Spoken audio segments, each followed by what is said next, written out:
Hello everyone, hope you all are doing fine. हम लोग अपने रिवीजन सीक्वेंस में ओरल मेडिसिन एंड रेडियोलॉजी के रिवीजन कर रहे थे लेक्चर्स के थ्रू, और हमने ओरल मेडिसिन में एक टॉपिक देख लिया था, फिनिश कर लिया था। आज हम लोग रेडियोलॉजी के टॉपिक्स करेंगे। रेडियोलॉजी में कमीशन ने जो सिलेबस दिया हमें वो है रेडिएशन फिजिक्स है, रेडियोग्राफिक टेक्निक्स है, interpretation of radiographs and radiation therapy है। इसमें से हम लोग आज radiation physics and radiographic techniques देखेंगे। रेडियोग्राफिक टेक्निक्स में intra oral radiographs, extra oral radiographs and OPG देखेंगे।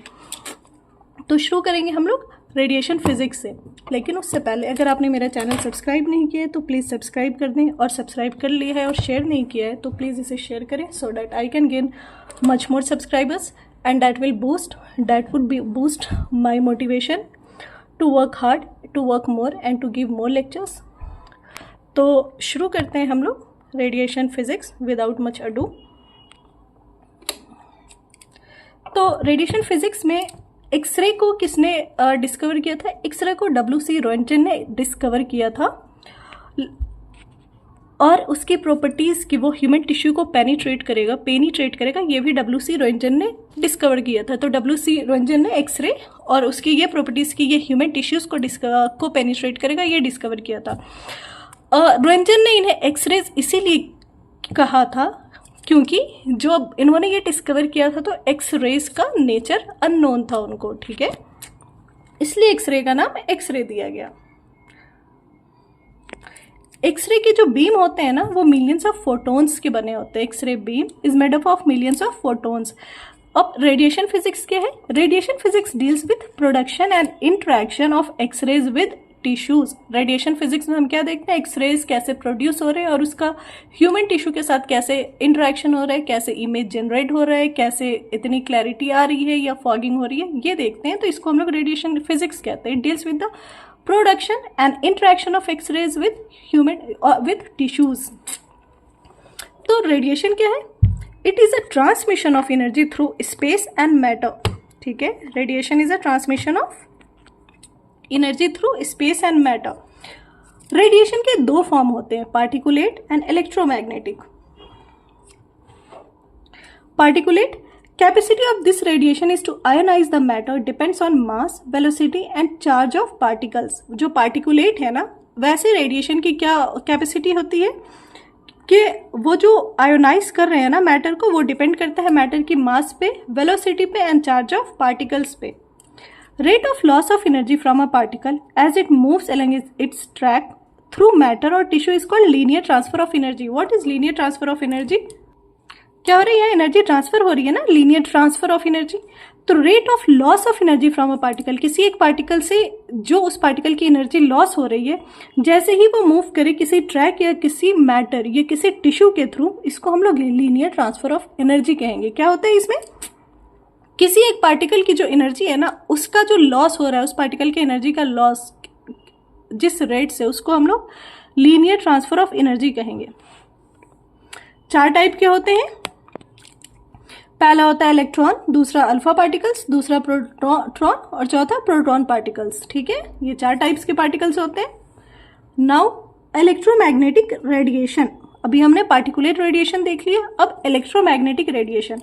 Movement of energy through space in the form of electric and magnetic fields. Electromagnetic तो movement of energy through space, energy का space में space के थ्रू move करना, either electric या फिर magnetic field के फॉर्म में। It uses both particles and a wave to move through matter. इसमें इलेक्ट्रिकल और मैग्नेटिक दोनों पार्टिकल का यूज होते हैं एंड वेव पैटर्न में ये मूव करता है, ठीक है। ड्यूअलिस्टिक प्रॉपर्टीज होती है इसकी। Production of X rays. अब एक्स रेज कैसे प्रोड्यूस हो रहा है? In x ray tube electron travels from the cathode to the anode, ठीक है। इलेक्ट्रॉन जो है वो ट्रेवल कर रहे हैं कैथोड से एनोड के साइड। एक्सरे ट्यूब में एक एक्सरे ट्यूब है, तो इलेक्ट्रॉन जो है वो कैथोड से एनोड की तरफ जा रहा है electron. When these high speed electrons interact with target electrons, जब ये हाई स्पीड इलेक्ट्रॉन आके टारगेट इलेक्ट्रॉन से इंटरेक्ट करते हैं, their energy is converted to 99% as heat and 1% as x-ray. Electron की 99% एनर्जी जो है वो हीट में कन्वर्ट हो जाती है और एक्सरे में बस 1% कन्वर्ट होती है। अब ये जो प्रोसेस है ना एक्सरे प्रोडक्शन का, can occur by formation of bremsstrahlung particles and characteristic radiation. अब ये जो प्रोसेस है ना एक्सरे प्रोडक्शन का, ये दो टाइप से हो सकता है, दो टाइप से होता है इसका फॉर्मेशन। पहला होता है ब्रेम्स-स्ट्रॉलिंग, और अब ये ब्रेम्स-स्ट्रॉलिंग क्या है? It is electromagnetic radiation emitted when a charge particles, typically an electron, is decelerated. ठीक है, जब एक चार्ज पार्टिकल्स इलेक्ट्रॉन डिसेलरेट होता है, स्लो डाउन होता है, तो होता है ब्रेम्स-स्ट्रॉलिंग रेडिएशन का फॉर्मेशन। दूसरा क्या है? Characteristic radiation. Second type of radiation is characteristics radiation. photons emitted when an electron transition between different energy levels within an atom, specifically after an inner shell electron has been ejected. Characteristic radiation का formation कब होगा?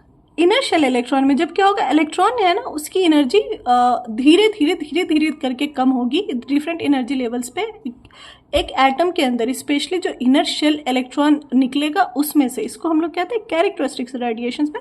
Photons emitted when an electron transition between different energy levels within an atom, specifically after an inner shell electron has been ejected, also called spectrum. जो characteristic radiation है उसको हम लोग spectrum भी कहते हैं। इसको नीचे और डिटेल में हम लोग समझने की कोशिश करते हैं। ठीक है, characteristics radiation is minor source of radiation. Characteristic radiation क्या है? माइनर सोर्स ऑफ रेडिएशन है जो लाइन स्पेक्ट्रम प्रोड्यूस करता है। ऐसे सिंगल लाइन स्पेक्ट्रम में प्रोड्यूस होते हैं वेव, ये है characteristics radiation, minor source of radiation. Bremsstrahlung, it creates continuous spectrum. It creates electron से कंटिन्यूअस स्पेक्ट्रम क्रिएट करता है कि इट कंटिन्यूअस और ब्रेकिंग रेडिएशन। ठीक है, a wide range of spectrum of photon energy is produced and so called continuous spectrum. तो bremsstrahlung spectrum को हम लोग कंटिन्यूअस स्पेक्ट्रम भी बोलते हैं and it is primary source of radiation. Bremsstrahlung radiation is primary source of radiation. इसमें continuous beam of energies निकलती है, वाइड रेंज ऑफ स्पेक्ट्रम। ठीक है, ये हो गया हमारा इट क्रिएट्स कंटिन्यूअस स्पेक्ट्रम, और इसको हम लोग ब्रेकिंग रेडिएशन भी कहते हैं। अ wide range of spectrum of photons energy is produced and so called continuous spectrum. ठीक है, इसको कंटिन्यूअस या ब्रेकिंग स्पेक्ट्रम भी कहते हैं। अब एक्सरे मशीन में क्या क्या पार्ट होते हैं? एक्सरे मशीन में होता है tube head. It consist of heavy metal housing containing x-ray tube. Tube head में क्या होता है? ट्यूब हेड में heavy metal housing containing x-ray tube. X-ray tube होता है ट्यूब हेड में। Has anode and cathode situated within an evacuated glass envelope. ठीक है, एनोड एंड कैथोड होता है। Energy from sum of electrons is converted into X-rays when electron streams from filament of cathode to the target anode. क्या होता है? Electron को जब हम लोग बॉम्बार्ड करते हैं, इलेक्ट्रॉन जब शूट होता है और वो इलेक्ट्रॉन जो है टारगेट एनोड के साइड जाता है, शूट होकर बॉम्बार्ड होकर, तो एनर्जी जो उन इलेक्ट्रॉन्स में से निकलती है ना, उसमें से कुछ एक्सरे में कन्वर्ट हो जाती है। Energy from some of electrons is converted to x-rays when electron stream from filament of cathode to the target in the anode. जब कैथोड से एनोड के साइड स्ट्रीम आता है तो जो इलेक्ट्रॉन्स की एनर्जीज होती हैं वो एक्सरे में कन्वर्ट हो जाती हैं। ये इंपॉर्टेंट है। टंगस्टन हम लोग क्यों यूज करते हैं और टारगेट एलिमेंट क्या है? तो टंगस्टन जो है ना, वो टारगेट एलिमेंट है जहां से कैथोड से आता है इलेक्ट्रॉन बीम। ठीक है, तो वो जो टारगेट एलिमेंट है वो है टंगस्टन। और टंगस्टन ही क्यों? Because it has high atomic number 74। Tungsten का एटॉमिक नंबर कितना होगा? 74। Most efficient in producing x-rays. Tungsten इसलिए यूज करते हैं कि इसका एटॉमिक नंबर हाई होता है 74, और ये बहुत ही एफिशिएंट होता है एक्सरे प्रोड्यूस करने में। मेल्टिंग पॉइंट इसकी बहुत ज़्यादा होती है, 3422 डिग्री सेल्सियस टंगस्टन की मेल्टिंग पॉइंट होती है 3422 डिग्री सेल्सियस। इंपॉर्टेंट है, इसीलिए ये जो है मेल्ट नहीं होगा। हाई थर्मल कंडक्टिविटी है, थर्मल कंडक्टिविटी बहुत हाई है टंगस्टन की। लो वेपर प्रेशर है, वेपर प्रेशर लो है, इससे क्या होगा? It helps to maintain vacuum in the tube at high operating temperature, जिससे ट्यूब में वैक्यूम क्रिएट होगा हाई ऑपरेटिंग टेम्परेचर पे, जिसकी वजह से रेज इधर उधर डेविएट नहीं होंगे। ये था हमारा एनोड। एनोड पे टंगस्टन होता है। अब cathode. Cathode consist of filament and focusing cup. Cathode में क्या होते हैं? फिलामेंट होते हैं और फोकसिंग कप होता है। Filament made of tungsten wire is source of electron within x ray tube. जो टंगस्टन वायर से फिलामेंट बने होते हैं वो टंगस्टन वायर के बने होते हैं और इलेक्ट्रॉन के सोर्स होते हैं एक्सरे ट्यूब में। ठीक है, फिलामेंट जो है वो टंगस्टन के बने होते हैं और इलेक्ट्रॉन के सोर्स होते हैं एक्सरे ट्यूब में। फोकसिंग कप किस चीज के बने होते हैं? फोकसिंग कप मॉलिब्डेनम के बने होते हैं। फोकसिंग कप मॉलिब्डेनम के बने होते हैं कैथोड में। Factors controlling x-ray beam. Quality of X-ray beam depends on exposure parameters like exposure rate, tube current, tube voltage, exposure time and intensity of beam। क्या कि क्वालिटी ऑफ एक्सरे डिपेंड करता है कि एक्सपोजर कितने पास से हो रहा है, कितना जो एक्सरे है वो कितना टारगेट एरिया पे कितना बिना डेविएट हुए जा रहा है, जो इलेक्ट्रिक वोल्टेज जिसके वजह से एक्सरे का प्रोडक्शन हो रहा है वो कितना है, इन सब पे, एक्सपोजर टाइम पे और इंटेंसिटी ऑफ बीम कितने इंटेंसिटी से जा रहा है टारगेट एरिया पे, इन सब पे डिपेंड करता है। ठीक है, तो फैक्टर्स जो है अफेक्ट करते हैं वो क्या क्या है? एक्सपोजर रेट, जो अच्छा एक्सरे बनाने में control, factors controlling x-ray beam is exposure rate, tube current, tube voltage, exposure time and intensity of beam. अब डेंटल प्रैक्टिस में कितना एक्सपोजर देते हैं हम लोग रूटीन एक्सरेज में? routinely practiced exposure parameters for dental radiology are 65 to 70 kVp and 8 to 10 tube current MA, 8 to 10 milliampere and 65 to 70 kVp। ठीक है, ये जो है हमारा रूटीनली प्रैक्टिस्ड एक्सपोजर पैरामीटर है डेंटल रेडियोलॉजी के लिए। 65 to 70 kVp and 8 to 10 MA, that is tube current जो होगा 8 to 10 होगा और ये इतना होगा। अब आता है हमारा filtration. Process of absorption of the long wavelength x-rays by a sheet of material called filter. Filtration में क्या होगा? जब एक्सरे बीम से ढेर सारे एक्सरे निकल रहे होते हैं ना, जब एक्सरे प्रोड्यूस होके आ रहे होते हैं ना, तो एक फिल्ट्रेशन का यूज होता है। उससे क्या होता है, जो वीक एक्सरेज हैं, जो डेविएटेड एक्सरेज हैं, वो सब उसमें एब्जॉर्ब हो जाते हैं। तो process of absorption of the long wavelength x-rays by a sheet of material called filter. और ये फिल्टर के लिए हम लोग क्या यूज कर रहे हैं? एल्यूमिनियम को हम लोग एज अ फिल्टर यूज करते हैं। फिल्टर क्या है एक्सरे मशीन में? एल्यूमिनियम। और फिल्टर क्यों यूज करें? Reason being to remove low energy x-rays. जो लॉन्ग वेवलेंथ वाले एक्सरे होंगे ना, वो लो एनर्जी होते हैं या सॉफ्ट एक्सरेज होते हैं। ठीक है, एंड डिक्रीज द पेशेंट का रेडिएशन डोज। और फिल्टर से एक तो लो एनर्जी एक्सरेज और दूसरा पेशेंट का रेडिएशन डोज, दोनों हम लोग डिक्रीज करते हैं। थिकनेस कितनी होनी चाहिए एल्यूमिनियम की? 1.5 mm फॉर 70 kVp। 1.5 mm होनी चाहिए 70 kVp के लिए।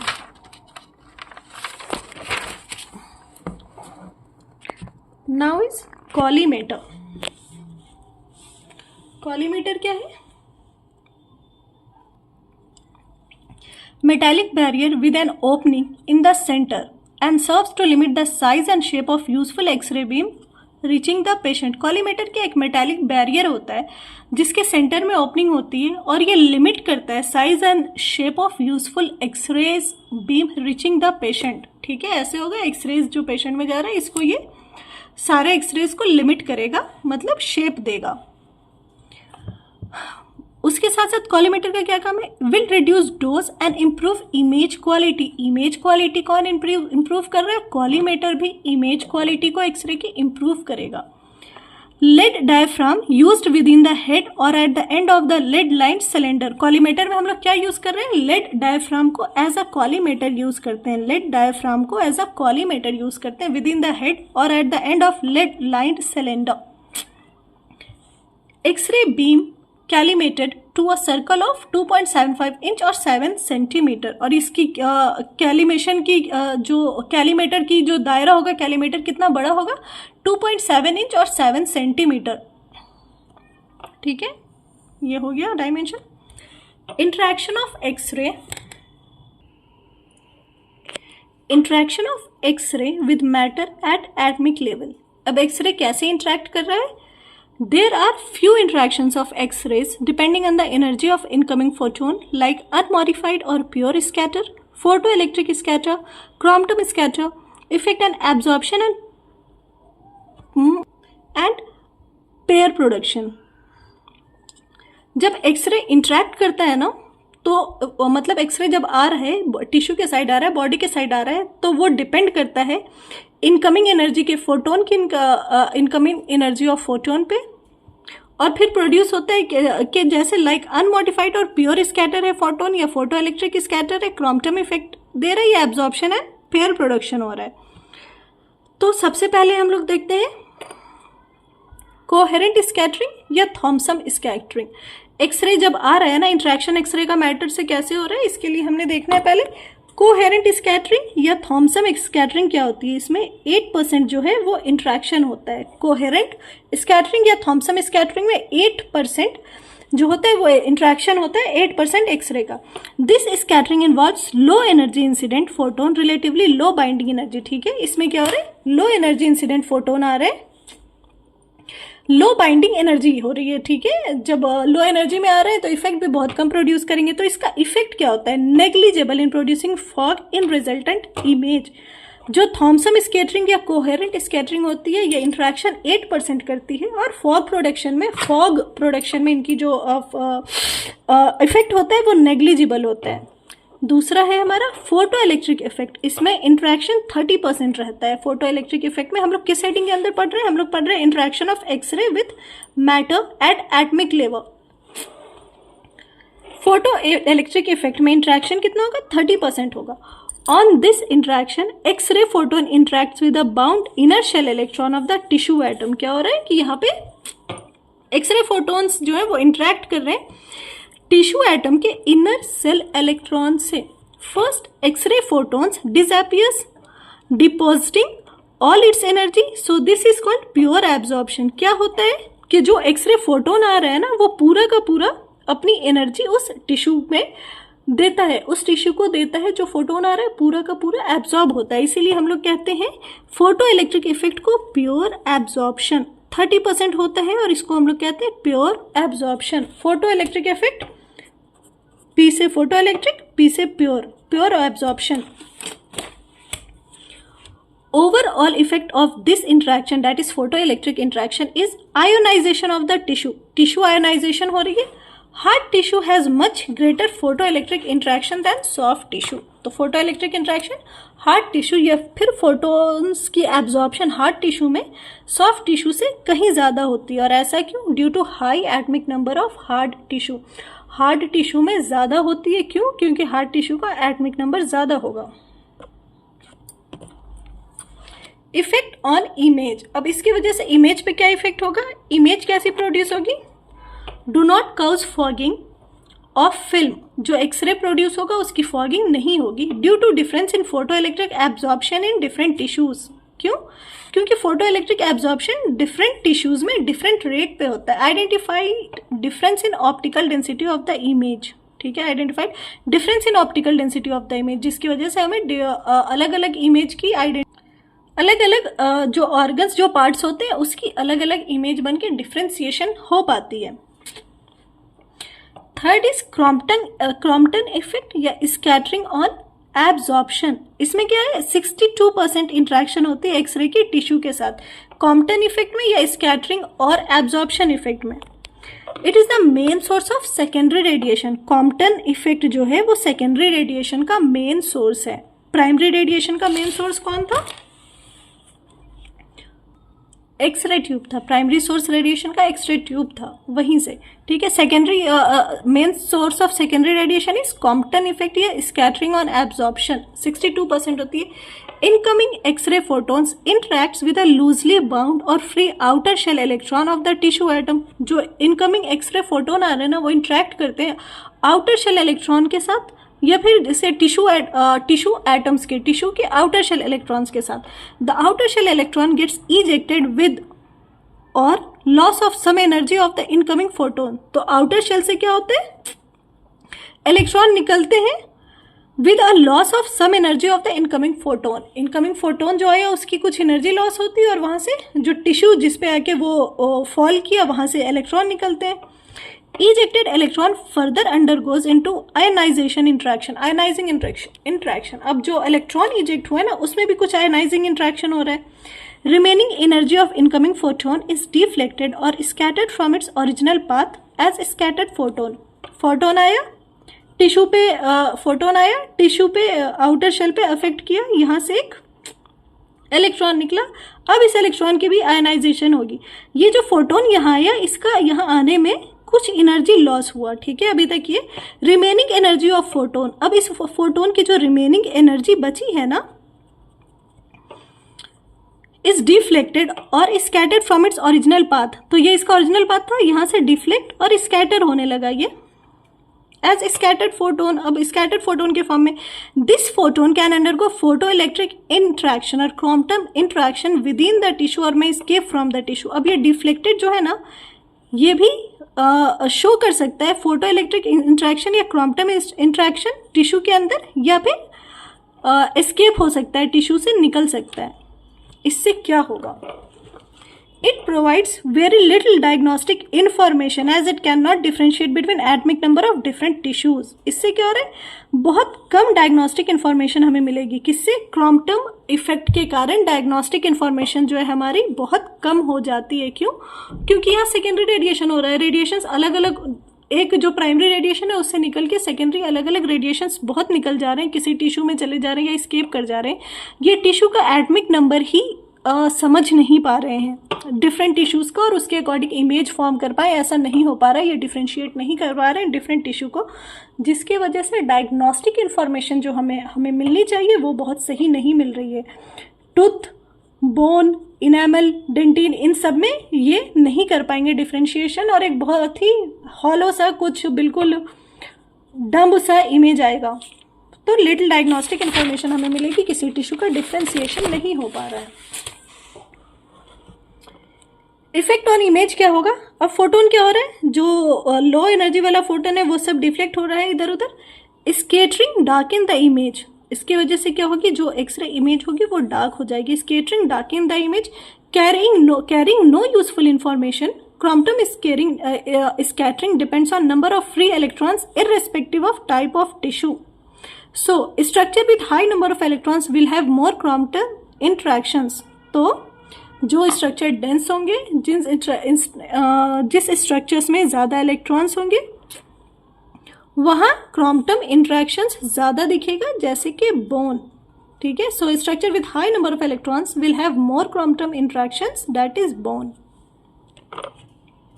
अब डोजिमेट्री क्या है? डोजिमेट्री जो पर्सनल है, एक्सरे रूम वाले जो एक्सरेज ले रहे हैं, जो रेडियोलॉजिस्ट है ना, वो लोग कांस्टेंट एक्सरे के रेडिएशन के सराउंडिंग में होते हैं, कांस्टेंट एक्सपोजर में होते हैं। या फिर कोई जो ऐसा कोई भी इंडिविजुअल सच एज सब scientist in the research centres, कोई भी जो कांस्टेंट एक रेडिएशन के सराउंडिंग में है, रेडिएशन के एक्सपोजर में है, तो एक लेवल है रेडिएशन का, सर्टेन लेवल है जहाँ तक रेडिएशन हार्मलेस होता है, उसके बाद रेडिएशन हार्मफुल हो जाता है। तो उस सराउंडिंग में जो भी इंडिविजुअल काम कर रहा है उनको कैसे पता चलेगा कि अब उन्हें काम से ब्रेक लेना चाहिए, क्योंकि उनके बॉडी में जो है वो रेडिएशंस, वो एक्सरेज जो हैं वो हार्मफुल लेवल की जो एक लिमिट है, हार्मलेस लेवल की जो एक लिमिट है वहाँ तक रीच कर चुके हैं, अब वो हार्मफुल लेवल की तरफ जा रहा है। तो इन सब को पता लगाने के लिए हमारे पास कुछ तरीके हैं। पहला है हमारा डोजिमेट्री बैच, ठीक है। डोजिमेट्री में क्या होता है? It determines the quantity of radiation exposure और dose delivered to human body। डोजिमेट्री क्या करता है? ये डिटरमाइन करता है क्वांटिटी, कितने क्वांटिटी में एक्सरे का रेडिएशन एक्सपोजर या डोज किसी भी ह्यूमन बॉडी को मिला है। अब डोजिमेट्री के कुछ इंपॉर्टेंट टर्म्स है। पहला है dose, amount of energy absorb per unit mass at a site of interest. किसी भी ह्यूमन बॉडी में जो अमाउंट ऑफ एनर्जी एब्जॉर्ब हुई है पर यूनिट मास, उसको हम लोग डोज कहते हैं। Exposure, measure of radiation on the basis of its ability to produce ionization in air under stand conditions of temperature, and measure of radiation on the basis of its ability to produce ionization, ठीक है। किसी भी radiation का ये major करना उसकी ability के basis पे कि कितना आयनाइजेशन प्रोड्यूस कर सकते हैं, वो है एक्सपोजर, कितना पेशेंट को जाके एक्सरे मिला। कर्मा, कर्मा क्या है? An exposure of 1 hour or 1 coulomb coulomb per KG results in a tissue Karma of about 0.01 grey. Karma में क्या है कि एक्सपोजर 1 आर और 1 कूलम पर केजी रिजल्ट करता है tissue Karma of about 0.01 grey, 0.01 grey. Karma को किस में एक्सप्रेस करते हैं? कर्मा को हम लोग डोज के यूनिट ग्रे में एक्सप्रेस करते हैं। कर्मा ग्रे में मेजर किया जाता है। कर्मा क्या? Kinetic energy released in matter which measures the kinetic energy transferred from the photons two electrons is Karma. Kinetic energy released in matter which measures the kinetic energy transferred from photons to electrons। photons से electrons को कितनी kinetic energy मिली है? that is karma। absorbed dose, measure of the amount of energy absorbed from the radiation beam per unit mass of tissue is absorbed dose। कितना absorb हो पा रहा है per unit mass of tissue, कितना absorb हो जा रहा है। effective dose, it denotes the total dose received by a population from a particular source of radiation use to estimate the risk in humans. Effective dose क्या करते हैं? जो risk, कितना डोज लेने के बाद अब ह्यूमन में कितना रिस्क फैक्टर है, कितना वो हार्मफुल हो सकता है, इन सबको जो मेजर करते हैं वो है effective dose. It denotes the total dose received by a population from a particular source of radiation. Radio activity, radio activity की यूनिट क्या होती है? बैकेरेल या क्यूरी। रेडियो एक्टिविटी की यूनिट है जिसमें इसको हम लोग मेजर करते हैं वो है बैकेरेल या curie. Measurement of radioactivity describes the decay rate of a sample of radioactive material. कोई भी रेडियो एक्टिव मटेरियल है वो किस डिके रेट से डिजॉल्व हो रहा है या डेमनिश हो रहा है या गायब होने वाला है, उसको हम लोग बोलते हैं radio activity. Describes the decay rate of a sample of a radio active material. Monitoring and measuring of radiation device. Next is monitoring and measuring of radiation device. कैसे मॉनिटर होते हैं?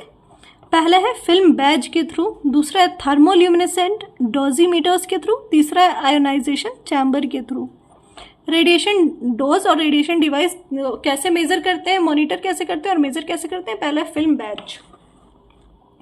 Film badge is made of plastic frame containing different metal filters and a small radiographic film. Film badge में क्या होते हैं?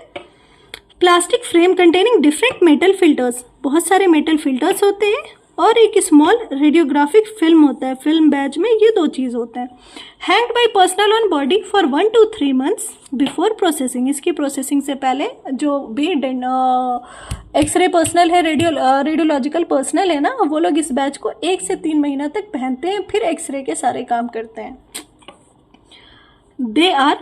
इनके advantage क्या है? जो फिल्म बैज है उनके permanent record of dose received, कितना डोज रिसीव हुआ इसका परमानेंट रिकॉर्ड होगा इस फिल्म बैच में। सिंपल है, स्टडी है एंड इनएक्सपेंसिव है, चीप है। ये can measure the type of radiation, और रेडिएशन के टाइप मेजर कर सकते हैं। डिसएडवांटेज क्या है? डिसएडवांटेज पहले ये है कि 1 से 3 महीना पहनना पड़ रहा है ना, तो it can not provide immediate indication of exposure. Immediate indicate नहीं करता है कि एक्सपोजर हुआ कितना हुआ। There can be error in measuring radiation dose, radiation dose को मेजर करने में भी एरर आ सकता है। Processing of badge itself can give errors in reading dose. Reading dose को रीड करने में जब बैच की प्रोसेसिंग हो रही हो तो भी गलत रीडिंग आ सकता है। ये हुआ इसका डिसएडवांटेज फिल्म बैच का। दूसरा है thermoluminescent डोजीमीटर्स, TLD। Thermoluminescent dosimeters are used as personal monitoring device to measure whole body or the extremities dose received। ये भी सेम वही है कि कितना डोज रिसीव हो रहा है। Thermoluminescent dosimeters, their meters contain lithium fluoride. तो इसमें क्या होता है TLD में? TLD में लिथियम फ्लोराइड होता है which absorbs radiations and release the energy in the form of light when heated. ये रेडिएशन को एब्जॉर्ब करता है और फिर लाइट इमिट करता है या ब्लिंक करता है when heated. Intensity of emitted light is proportional to the radiation energy absorbed. और लाइट उतनी ज़्यादा ब्राइट होगी जितना ज़्यादा रेडिएशन एब्जॉर्ब होगा। ये भी 1 से 3 महीना के लिए पहनते हैं। एडवांटेज क्या है? ईजिली मेजर कर देगा ये तुरंत, ऑटोमेटेड डिवाइस है। दूसरा, रीडिंग्स तुरंत मिलेगी, जैसे ही रेडिएशन आया वो ब्लिंक हो गया। Lithium fluoride is reusable. Lithium fluoride जिसमें यूज कर रहे हैं हम, ये रीयूजेबल है। Disadvantage, can't provide permanent record as read out is destructive. वहाँ क्या हो रहा है? फिल्म बैच एक परमानेंट रिकॉर्ड देता है, यहाँ डिस्ट्रैक्ट हो जाता है रेड आउट के बाद। रीड आउट के बाद, ठीक है। Provides limited information on the type and energy of the radiation. Film batch जो है वो टाइप ऑफ रेडिएशन भी बताता है, ये type and energy of radiation नहीं बता रहा है। कंपेरेटिवली एक्सपेंसिव है, महंगा है। Need to be sent to specific centres such as Bhabha atomic research centre to obtain readings. Badge आपने 1 से 3 महीना पर्सनल ने पहना, अब उनको चेक करवाना है तो उन्हें किसी एक पर्सनल स्पेसिफिक सेंटर्स में भेजना होगा। तो टेक्निक सेंसिटिव भी हो गया। Now is ionization chamber. ये कुछ बुलेट पॉइंट्स हो गए हमारे चैप्टर में से, चैप्टर कंप्लीट हुआ, अब कुछ बुलेट पॉइंट्स हैं हमारे, ठीक है। तो आयनाइजेशन चैम्बर्स क्या है? Ionization chambers use for personal monitoring, also called thimble chamber. Ionization chamber को हम लोग थिम्बल चैम्बर भी बोलते हैं, और थिम्बल चैम्बर को फिजिसिस्ट यूज करते हैं। ये था हमारा तीनों रेडिएशन को चेक करने का। अब what is line focus principle? Line focus principle में क्या है कि 20 डिग्री जो एक्सरे का जो टारगेट होता है ना, target is inclined 20 degree with respect to central x-ray beam, thus decreasing the actual focal spot size of 1.1 into 3 mm to the effective focal spot size of 1.1 into 1 mm। Line focus principle में क्या कहते हैं? Target को 20 degree, only 20 degree, इससे ज़्यादा नहीं, कम नहीं, fix 20 degree incline करते हैं सेंट्रल एक्सरे के रेस्पेक्ट में। क्यों? डिक्रीज करने के लिए एक्चुअल फोकल स्पॉट साइज को, जो कि 1 into 3 mm बन रहा है, उसको हम लोग डिक्रीज करा के 1 into 1 mm कर सकते हैं, करवाते हैं। ये है आपका क्वेश्चन कि कितना होता है एक्चुअल और कितना होता है effective focal spot size. There is a thing heel effect. क्या है heel effect? Heel effect is when cathode rays strike anode target. जब कैथोड रेज जो है वो एनोड टारगेट को स्ट्राइक करता है, then X-rays with high intensity are found towards cathode side of central ray and X-rays of low intensity are found towards anode. Due to this effect, the target should not be inclined more than 20 degree. हम तो target 20 degree incline कर रहे हैं, क्यों ही 20 degree करना है, उससे ज़्यादा क्यों नहीं करना है सेंट्रल रे के रिस्पेक्ट में? क्योंकि जब कैथोड स्ट्राइक करता है एनोड के टारगेट को ना, तो एक्सरे जो हाई इंटेंसिटी की होती है वो कैथोड के साइड मिलती है हमें, और जो सेंट्रल रे के यहाँ पे an x-ray with low intensity are found, वो इस साइड, लो इंटेंसिटी वाले इस साइड में मिलते हैं टुवर्ड्स एनोड, और इस इफेक्ट की वजह से हमने 20 डिग्री रखना है। एनोड को टारगेट करने के बाद 0.2 से 0.8% ऑफ कैथोड रेज है ना, वो ट्रांसफॉर्म हो जाते हैं एक्स रेज में after striking the anode target. Anode target को स्ट्राइक करने के बाद कितने परसेंट कैथोड रेज जो है वो एक्सरे में ट्रांसफॉर्म हो जाते हैं? 0.2 to 0.8%। Average wavelength of x-ray used in dentistry is, हमारे डेंटिस्ट्री में जो एक्सरे यूज कर रहे हैं उसका एवरेज वेवलेंथ कितना होता है? 0.6 to 1 angstrom unit, 0.6 to 1 astronomical unit AU। Okay. X-rays travels at speed of light. X-ray किस स्पीड से ट्रैवल करते हैं? लाइट की स्पीड से। It cast shadows of the objects in their path, और उनके रास्ते में, एक्सरे के रास्ते में जो भी चीज आएगी उसका शेडो हमें मिलता है।